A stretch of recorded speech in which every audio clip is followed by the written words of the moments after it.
Assalamualaikum warahmatullahi wabarakatuh. Innal hamdalillah nahmaduhu wa nasta'inuhu wa nastaghfiruh wa na'udzu billahi min shururi anfusina wa min sayyiati a'malina may yahdihillahu fala mudhillalah wa may yudhlil fala hadiyalah. Asyhadu an la ilaha illallah wahdahu la syarikalah wa asyhadu anna Muhammadan abduhu wa rasuluhu la nabiyya wa la rasula ba'dah. Allahumma salli wa sallim ala nabiyyina Muhammad wa ala alihi wa sahbihi wa man tabi'ahum bi ihsanin illa yaumil qiyamah. Ya ayyuhalladzina amanu taqullaha haqqa tuqatih wa la tamutunna illa wa antum muslimun. Ya ayyuhan nasu taqu rabbakumul ladzi khalaqakum min nafsin wahidah wa khalaqa minha zawjaha wa batha minhuma rijalan katsiran wa nisaa'a. Wattaqullaha allazi tasaaluna bihi wal arham innallaha kana 'alaikum raqiba. Ya ayyuhalladzina amanu taqullaha wa qulu qawlan sadida yuslih lakum a'malakum wa yaghfir lakum dhunubakum wa may yuti'illaha wa rasulahu faqad faza fawzan 'azima. Amma ba'du fa inna istaqal hadisi kitabullah wa khairul huda huda Muhammad sallallahu alaihi wasallam wa syarrul umuri muhdatsatuha wa kullu muhdatsatin bid'ah wa kullu bid'atin dhalalah wa kullu dhalalatin finnar. Ma'asyiral muslimin rahimani wa rahimakumullah. Alhamdulillah, segala puji bagi Allah yang telah menganugerahkan kepada kita nikmat-nikmatnya, utamanya nikmat di pagi hari ini Allah kumpulkan kita dalam keadaan iman, Islam, dalam keadaan sehat, dalam keadaan memiliki kelonggaran waktu, yang semua ini adalah model berharga bagi seorang muslim dalam meraih kebaikan di sisi Allah Subhanahu wa taala. Betapa banyak manusia yang diberi nikmat-nikmat seperti ini tapi tidak mampu memaksimalkan apa yang dia miliki dalam rangka untuk meraih kebaikan di sisi Allah Subhanahu wa taala. Dia buang-buang waktunya percuma, dia sia-siakan tenaganya, dia sia-siakan ucapan, lesannya, perbuatannya untuk hal-hal yang tidak diridhoi oleh Allah Subhanahu wa taala. Kita berharap apa yang kita upayakan ini menjadi pemberat timbangan kita nanti di yaumul qiyamah. Amin. Salam dan salawat untuk Nabi kita yang mulia Rasulullah sallallahu alaihi wasallam beserta keluarga beliau, para sahabat serta seluruh kaum muslimin yang dengan setia mengamalkan sunnah-sunnah nabinya hingga yaumul qiyamah. Jamaah sekalian rahimani wa rahimakumullah. Kita lanjutkan pembahasan kita tentang apa-apa yang terjadi setelah kematian. Setelah pada waktu yang lalu kita membahas tentang dikumpulkannya, dibangkitkannya manusia di yaumul qiyamah, kemudian diberikan mereka tanda-tanda atau keadaan bagaimana orang-orang yang beriman ketika dibangkitkan di hari kiamat, keadaannya orang-orang yang bermaksiat di jalan Allah, dan keadaannya orang-orang yang kafir kepada Allah Subhanahu wa taala dinampakkan oleh Allah di hari kiamat, sehingga terlihat siapa yang beriman, siapa yang kufur, dan siapa yang nifak, serta siapa-siapa yang tidak mentaati Allah Subhanahu wa taala.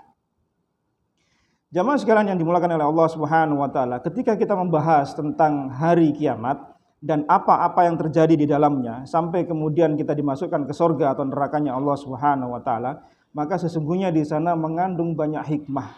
Di sana mengandung banyak pelajaran yang sangat-sangat berarti bagi kita untuk menjalani hidup dan kehidupan ini agar kita kemudian menuai kebaikan di sisi Allah Subhanahu wa taala. Di antara hikmah beriman kepada hari akhir, yang hari akhir itu adalah salah satu rukun iman yang wajib untuk diimani. Satu saja rukun tersebut tidak diimani oleh seorang yang mengaku dirinya Islam, maka dia telah keluar dari agama Islam. Ya, satu rukun dari rukun iman tidak dia imani, ya, dia sudah mengimani iman pada Allah, iman kepada malaikat, iman kepada kitab Allah, iman kepada Rasul, tapi dia tidak mengimani hari akhir, hari kiamat, maka dia telah dianggap kufur oleh Allah Subhanahu wa taala. Maka penting kiranya kita mengetahui hikmah apa atau buah apa yang muncul dari kita mengimani hari akhir nanti. Karena sebagaimana orang-orang kafir yang tidak mengimani kebangkitan setelah kematian, mereka menganggap setelah mati ya selesai, menjadi tulang, hancur, selesai. Tapi bagi orang beriman tidak. Setelah kematian ada waktunya untuk dibangkitkan oleh Allah, dihisab dan seterusnya. Nah, buah dari mengimani itu semua banyak sekali. Satu diantaranya adalah munculnya cinta dan semangat kita dalam melaksanakan ketaatan dan mengharap ganjaran dari Allah Subhanahu wa taala. Kalau orang mengimani hari akhir, kemudian dia beramal, dia mengharap amal yang saya lakukan di dunia saat ini akan diganjar oleh Allah. Maka memberikan semangat pada dirinya, memberikan kepada dirinya kecintaan untuk beramal soleh. Kalau orang tidak mengimani hari akhir, maka dia tidak akan merasa ada sesuatu yang hilang ketika dia tidak melaksanakan ketaatan. Saya tidak sholat, ya enggak apa-apa, biasa-biasa saja bagi dirinya. Kenapa? Tidak ada harapan ganjaran dari Allah Subhanahu wa taala. Bahkan siksaan dari Allah pun juga dia tidak mengetahuinya. Dia tidak faham bahwasanya kalau orang tidak sholat dihukum oleh Allah. Dia tidak berbakti pada kedua orang tuanya dihukum oleh Allah. Dia tidak faham. Nah, maka dengan mengimani hari akhir muncul kecintaan kita untuk kita beramal. Semakin kita cinta, semakin kita mengimani hari akhir dengan berbagai macam peristiwa-peristiwa yang terjadi, maka kecintaan kita untuk beramal semakin besar. Sehingga tidak memupus harapan kita, wah begini-begini sajalah hidup saya. Asalkan seperti mana air yang mengalir, bangun tidur, kerja, pulang, besok kerja. Bukan seperti itu ya Mas. Manusia tidak diciptakan seperti itu. Tapi dia dituntut untuk beramal. Yang dengan amal itu kemudian menghantarkan dirinya kepada kenikmatan-kenikmatan di hari akhir. Nah, kalau dia tidak mengimani hari akhir, ngapain saya beramal? Kan begitu. Maka hikmah dari mengimani hari akhir apa? Kecintaan dan semangat dalam beramal akan terus muncul. Saya sholat, saya membaca Al-Quran, saya berbakti pada orang tua, saya sedekah, saya berbuat baik pada tetangga, kepada teman, dan seterusnya. Itu semua muncul karena apa? Landasan saya iman pada hari akhir. Maka mengapa Nabi SAW menyebutkan man kana yu'minu billahi wal yaumil akhir, barang siapa yang beriman pada Allah, beriman pada hari akhir, maka hendaklah dia, Nabi sebutkan beberapa amalan. Ya, falyakul khairan, berkata yang baik, memuliakan tamu, memuliakan tetangga. Itu kan semua apa? Landasannya apa? Iman pada hari akhir. Kalau saya berbuat baik sama tetangga, dibalas sama Allah di hari akhir. Saya berbuat baik pada tamu, diganjar oleh Allah di hari akhir. Demikian seterusnya. Sehingga muncul kecintaan kita pada amal-amal soleh. Yang kedua apa? Hikmah dari kita beriman pada hari akhir, agar kita ini lari dari perbuatan maksiat menuju apa-apa yang diridhoi oleh Allah Subhanahu wa taala. Karena kita tahu nanti akan dibalas setiap dosa, setiap kesalahan, setiap kemaksiatan di hari akhir, maka kita lari darinya. Karena kita tahu setiap kali maksiat yang dilakukan akan diganjar dengan azab oleh Allah Subhanahu wa taala, maka kita lari dari maksiat. Nah, kalau orang tidak mengimani hari akhir dengan keimanan yang betul, maka dia mudah berbuat maksiat. Entah diam-diam, entah terang-terangan. Bahkan ketika dia bersalah pun masih minta uzur di hadapan manusia bahwasanya dirinya ketika itu alpa, ketika itu dia tidak merasa bersalah. Sudah korupsi sekian miliar, sekian triliun tetap mengaku nggak salah. Nah, kenapa? Nggak ada kecintaan dia, iman dia pada hari akhir. Nggak merasa takut dengan azabnya Allah Subhanahu wa taala. Maka ketika kita mengimani hari akhir, ya harusnya lari dari maksiat, bukan semakin mendekat. Karena ketika dia melakukan maksiat, oh iya ya, nanti kan saya dibalas sama Allah. Ketika saya berbohong, wah nanti diganjar dengan dosa, adab oleh Allah. Ketika saya tidak amanah, nanti diganjar, begitu seterusnya. Maka seseorang yang mengimani hari akhir akan banyak melakukan kebaikan-kebaikan di sisi Allah Subhanahu wa taala. Dan yang terakhir, di antara sekian banyak hikmah beriman pada hari akhir adalah menjadi hiburan bagi orang-orang yang beriman. Karena setiap kali amal yang dia lakukan menjadi ganjaran yang dibalas berlipat-lipat di sisi Allah Subhanahu wa taala, sehingga menjadi hiburan. Di dunia ini jemaah sekalian, kita hidup hanya sementara. Ya, sekian lamanya pun tetap dihitung oleh Allah Subhanahu wa taala dibanding dengan 50.000 tahun seharinya di akhirat, maka dunia ini hanya sebentar. Hanya kata Allah Subhanahu wa taala dalam ayat-ayat Allah menyebutkan hanya setengah hari. Enggak sampai sore. Duhur itu hitungan kita hidup di dunia yang sekian puluh tahun. Dengan berbagai macam kesibukan kita, aktivitas kita, dunia, ya urusan keluarga, urusan pekerjaan dan yang lain, itu oleh Allah cuma di akhir itu hanya cuma setengah hari hitungannya. Hanya sampai lalu saja. Maka ketika seseorang itu beriman pada hari akhir, dia beramal, maka ini hiburan bagi orang beriman. Karena lelahnya dia di dunia akan Allah ganjar dengan kebaikan-kebaikan di hari akhir. Jadi hiburan. Capeknya kita ibadah, capeknya kita sholat, capeknya kita puasa, lelahnya kita mencari nafkah untuk keluarga kita. Ini semua hiburan bagi orang mukmin, nanti diganjar oleh Allah di hari kiamat. Maka jangan pernah menjadi orang yang lemah dalam beramal, karena Allah akan mengganjar kita dengan ganjaran yang berlipat-lipat di sisi Allah Subhanahu wa taala. Amin. Itu beberapa hikmah dari kita beriman pada hari akhir. Kita lanjutkan pembahasan kita tentang apa yang terjadi di hari kiamat. Setelah kemarin dikumpulkannya manusia kemudian dibangkitkan dengan berbagai macam keadaannya, maka kita masuk pada fase berikutnya, yaitu telaga Haud Nabi SAW. Jadi di hari kiamat nanti ada yang namanya telaga Haud.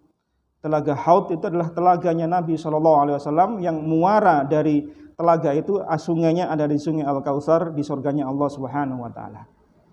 Sebagaimana Nabi SAW ketika menerima wahyu surat Al-Kautsar, Rasulullah ketika tertidur di Masjid Nabawi, kemudian beliau terbangun sambil tersenyum, kemudian beliau membacakan surat Al-Kautsar. Ya. Ada berapa ayat surat Al-Kautsar? 3 ayat. Ya. Kalau tidak hafal kebangetan. Ya. Yang sering kita baca berulang-ulang dalam sholat kita barangkali. Inna a'dhainakal kautsar sampai akhir ayat. Oleh para ulama ditafsirkan Al-Kautsar selain nikmat yang banyak adalah sungainya Nabi SAW di surganya Allah, yang kemudian mengalir sungai itu airnya di telaga Haud di hari kiamat. Ya. Para ulama berbeda pendapat ahlu sunnah tentang urutan telaga Haud itu, apakah setelah meniti Sirat kemudian dihisab setelah itu atau yang sebelum itu. Ya. Sebagian ulama berbeda pendapat. Apakah telaga Haud itu urutannya, secara urutan itu berbeda pendapat, tetapi yang jelas semuanya ada di Yaumul Qiyamah. Haud maknanya adalah telaga. Ya, secara syar'i maknanya adalah sumber air, ya, telaga yang sumber airnya dari Sungai Al-Kautsar, sebagaimana yang disebutkan oleh Nabi SAW dalam ketika beliau membacakan surah Al-Kautsar, inna a'thainakal kautsar. Ada banyak dalil yang disebutkan oleh para sahabat Nabi SAW terkait dengan telaga Haud. Kata para ulama disebutkan ada sekitar lebih dari 30 orang sahabat yang meriwayatkan hadis tentang telaga Haud. Artinya kabar tentang telaganya Nabi di hari kiamat kelak itu mutawatir. Karena tidak mungkin para sahabat 30 orang itu sepakat berbohong soal telaga Haud yang diceritakan Nabi SAW. Sehingga dalam kategori hadis ini termasuk mutawatir. Hadis yang tidak mungkin akan ada kesalahan, ya, tidak mungkin ada kebohongan. Karena 30 orang lebih tidak akan mungkin berbohong. Karena 30 orang ini berbeda-beda dalam mendengarkannya. Ya. Di antara dalil-dalil yang disebutkan oleh Nabi SAW terkait dengan telaga Haud, datang dalam Bukhari dan Muslim, kata beliau SAW, inni faradtukum alal haud, man marra alayya sariba, wa man sariba lam yazma' abadan. Sesungguhnya aku akan mendahului kalian di hari kiamat nanti di telaga Haud. Jadi Nabi nanti di hari kiamat akan mendahului kita, umatnya dan seluruh umat manusia di telaga Haudnya Nabi SAW. Maka barang siapa yang melewati telaga Haud itu, maka silakan minum. Maka barang siapa yang minum dari telaga Haudku itu, dia tidak akan haus selama-lamanya, abadan, kata Nabi SAW. Kemudian ada rombongan manusia setelah itu, kata beliau SAW, yang ingin minum dari telaga Haudku, tetapi kemudian dia diusir oleh Allah Subhanahu wa taala. Rasulullah mengatakan, innahum minni, dia bagianku ya Allah, dia umatku. Kata Allah Subhanahu wa taala, innaka la tadri ma ahdatsu ba'daka. Kamu tidak tahu apa yang dibuat mereka mengada-adakan urusan agama setelah engkau meninggal dunia. Jadi nanti ada umatnya Nabi SAW yang tidak bisa minum dari telaga Haud itu karena telah melakukan hal-hal yang dilarang oleh Allah, melakukan hal-hal perbuatan yang tidak dicontohkan Nabi SAW setelah Nabi wafat. Nanti dijelaskan siapa saja mereka. Bagaimana sifat telaga Haud itu? Kata Nabi SAW, telagaku itu lebarnya, jauhnya, yaitu min adani lahu asyaddu bayadan minats salji. Lebarnya itu, nah ini warnanya lebih putih daripada salju. Lebarnya ab'adu min ailata min adanin. Jaraknya itu antara ailah itu tempat pelabuhan di daerah Yordan. Jaraknya dengan Aden, kata para ulama, sekitar 2000 km. Jadi telaganya Nabi SAW itu bentuknya persegi 4, panjang masing-masing sisinya itu 2000 km. Berapa Surabaya berapa kemana itu? Jakarta ya? Surabaya Jakarta ya? Lebih ya? Masya Allah. Sumatera ya? Surabaya ke ujung Sumatera sono 2000 km itu telaganya Nabi SAW di hari kiamat. Barang siapa yang minum di situ maka dia tidak akan kehausan selama-lamanya di hari kiamat. Masya Allah ya. Airnya lebih putih daripada salju, manisnya lebih manis daripada madu, dan tempat timbanya, bejananya itu sebanyak hitungan bintang di langit. Berapa bintang di langit? Nggak ada yang bisa ngitung. Nah itu jumlahnya sebanyak itu. Jadi untuk nyeduknya telaga airnya Nabi SAW di telaga Haud itu sebanyak hitungan bintang di langit. Nah, ini yang disebutkan oleh para ulama oleh Nabi SAW terkait dengan sifatnya telaga Haud. Dan telaganya Nabi SAW ini, jemaah sekalian, sudah ada. Sudah Allah ciptakan. Buktinya apa? Nabi mengatakan, inni faratu lakum wa ana syahidun alaikum wa inni wallahi la anzuru ila haudil an. Sesungguhnya aku akan mendahului kalian di telaga itu. Jadi Nabi menyebutkan demikian. Jadi Nabi SAW mendahului kita, menunggu kita di telaganya Nabi SAW di telaga Haud. Jadi kita ditunggu nanti sama Nabi SAW. Lihat betapa cintanya Nabi SAW terhadap kita. Yang kita nggak kenal beliau, kita sudah ditinggal 1400 tahun yang lalu, 14 abad lebih yang lalu. Tapi Nabi sudah merindukan kita dengan menunggu kita nanti di telaga Haud. Cuma masalahnya ada orang yang ketika masuk ke telaga Haud, Nabi mengharapkan mereka minum dari telaganya Nabi, diusir oleh Allah Subhanahu wa taala. Enggak boleh. Enggak boleh. Mengapa tidak boleh?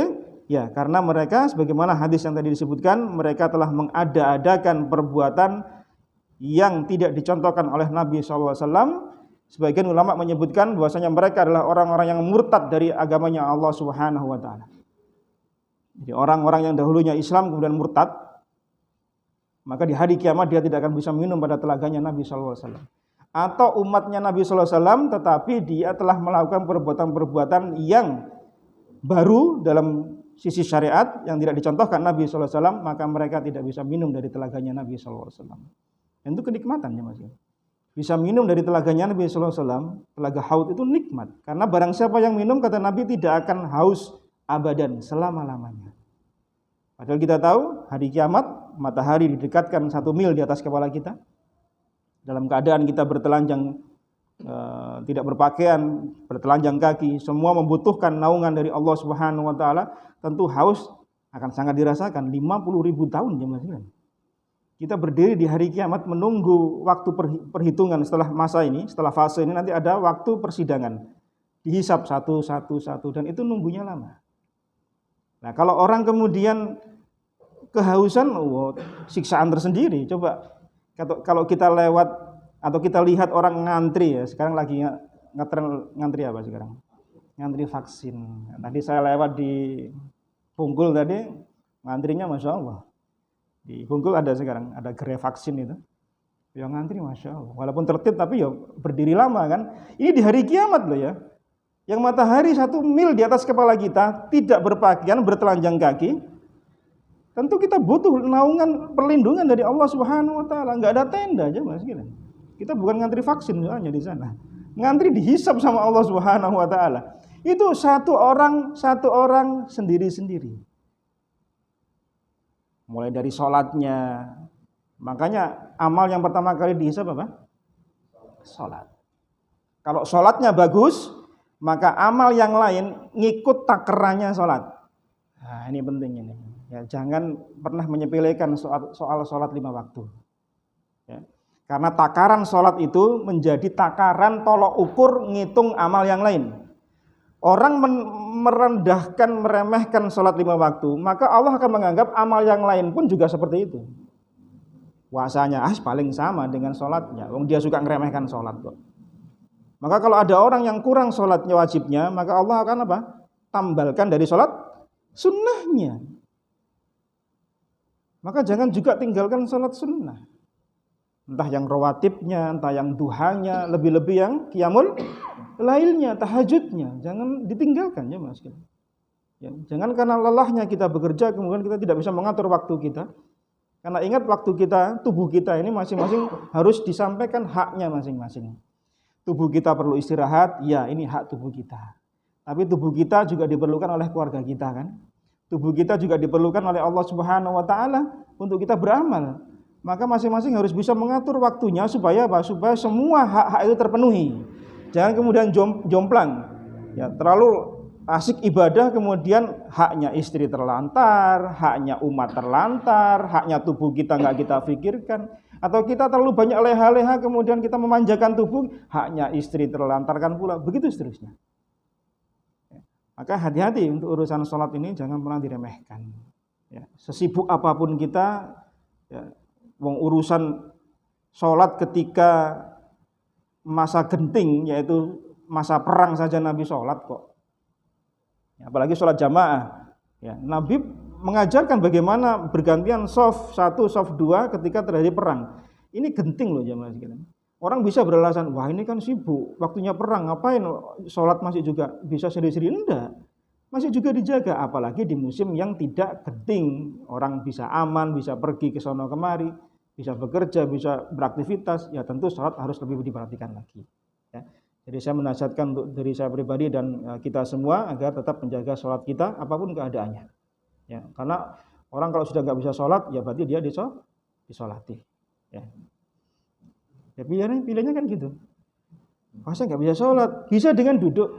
Nggak bisa berdiri dengan duduk kan, betul? Nggak bisa duduk dengan apa? Berbaring.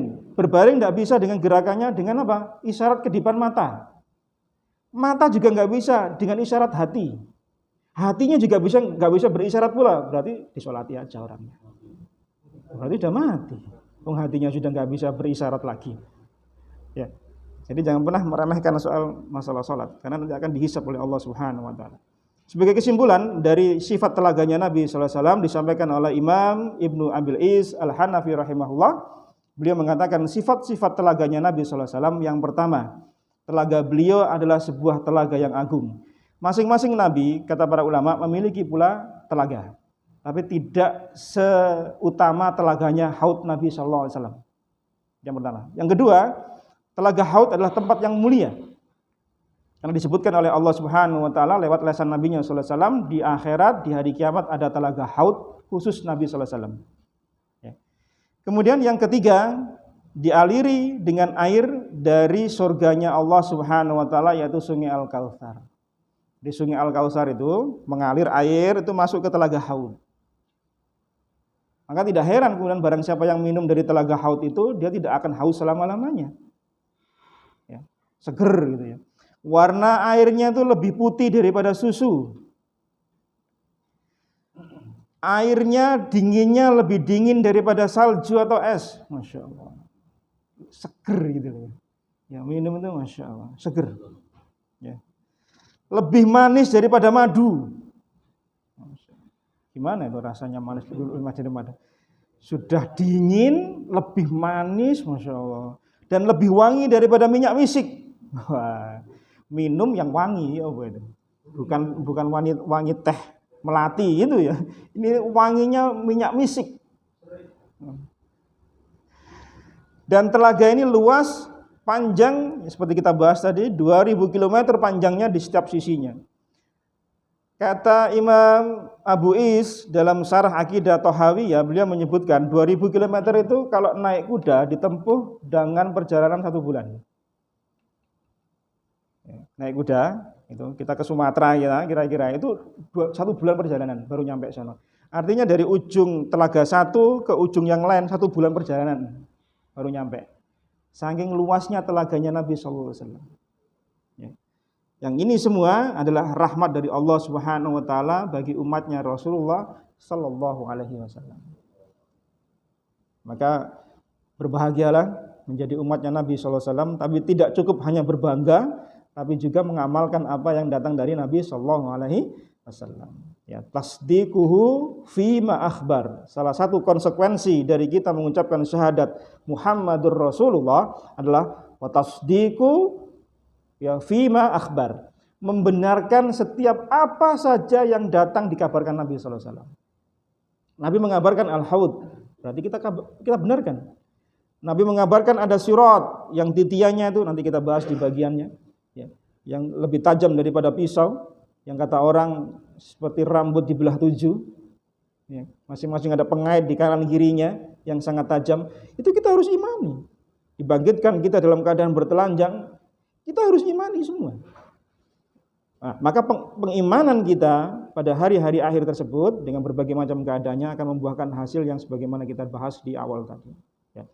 Yang terakhir, mereka yang terhalang dari masuk ke telaga Haud atau minum pada telaga Haud, kata para ulama, adalah orang-orang yang murtad dari agamanya Allah Subhanahu wa taala, dan dia adalah orang-orang yang mengadakan perkara-perkara baru dalam perkara syariatnya Allah Subhanahu wa taala. Maka ini nasihat untuk kita, sebagaimana Nabi sallallahu alaihi wasallam ketika khutbatul hajah senantiasa mengatakan ya, fa inna asdaqal hadisi kitabullah wa khairul huda huda Muhammad sallallahu alaihi wasallam wa syarrul umuri muhdatsatuha. Sebenar-benar perkataan adalah kitabullah. Ya. Sebaik-baik petunjuk adalah petunjuk Muhammad sallallahu alaihi wasallam. Seburuk-buruk perkara wa syarrul umuri muhdatsatuha, yang dibuat-buat. Perkara yang baru jemaah sekalian, bukan perkara soal duniawi.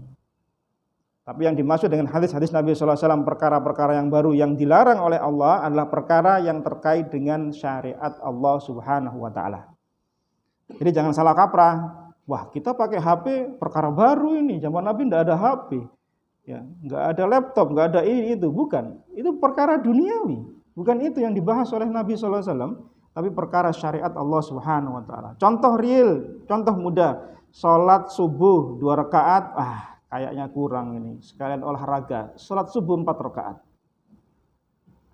Ya, cuma 2 kok sawangan ini mek luru gitu. Saya masih kuat, masih muda, badan saya kuat. Salat 4 rakaat.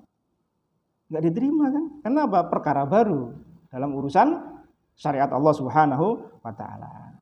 Tapi kalau HP, kita pakai motor, maka sebagian orang mengatakan, wah kalau sedikit-sedikit muhdas, sedikit-sedikit perkara yang baru. Kalau gitu pergi haji naik onta saja, nggak usah naik pesawat terbang. Toh dulu pesawat tidak ada. Nah itu kan perkara dunia aja, perkara dunia. Nah, kita ngaji dahulu harus datang kepada alim ulama. Ya. Sekarang bisa lewat online, bisa lewat media macam-macam. Kita bisa belajar lewat HP kita, di grup WhatsApp kita, di Telegram, macam-macam, semua itu media. Dan itu urusan dunia kan, urusan dunia. Ya. Maka jangan salah faham soal perkara-perkara baru yang setiap kali disebutkan oleh para ulama terkait dengan hal ini adalah perkara tentang syariat, bukan perkara dunia. Ya. Sehingga orang yang dilarang oleh Nabi sallallahu alaihi wasallam, dilarang oleh Allah untuk minum dari telaganya Nabi sallallahu alaihi wasallam adalah orang-orang yang membuat hal-hal yang baru sepeninggal Nabi sallallahu alaihi wasallam. Karena kita tahu Nabi memuji 3 qurun terbaik dalam umat ini. Khairun nasi qarni summa ladina yalunahum summa ladina yalunahum. Sebaik-baik manusia adalah manusia yang sejaman denganku. Siapa? Para sahabat Nabi sallallahu alaihi wasallam. Summa ladina yalunahum. Kemudian yang setelahnya siapa? Para tabi'in, muridnya para sahabat yang tidak berjumpa dengan Nabi sallallahu alaihi wasallam. Summa ladina yalunahum. Kemudian mereka yang tidak berjumpa sahabat tapi berjumpa dengan tabi'in, muridnya tabi'in. Maka mereka 3 qurun terbaik umat ini, kata Nabi sallallahu alaihi wasallam. Maka kalau kita ingin selamat beragama, selamat dalam meniti kehidupan ini, maka menirulah apa-apa yang datang dari 3 qurun terbaik ini. Ya. Mudah-mudahan apa yang kita upayakan ini, termasuk kajian kita ini, adalah upaya kita untuk mendekatkan diri kita dengan apa-apa yang datang dari 3 qurun terbaik tersebut. Allahu a'lam, ini yang bisa kita bahas di kesempatan ini. Semoga bermanfaat untuk kita semuanya. Ya, semoga menambah semangat kita dalam beramal. Semoga menambah semangat kita, kecintaan kita untuk melakukan hal-hal yang baik di sisi Allah dan menjauh dari kemaksiatan-kemaksiatan yang dilarang oleh Allah Subhanahu wa taala. Allahu a'lam bishawab. Kita akhiri dengan doa kafaratul majelis. Subhanakallahumma bihamdika asyhadu an la ilaha illa anta astaghfiruka wa atubu ilaik. Wa sallallahu ala nabiyyina Muhammad walhamdulillahirabbil alamin. Assalamualaikum warahmatullahi wabarakatuh.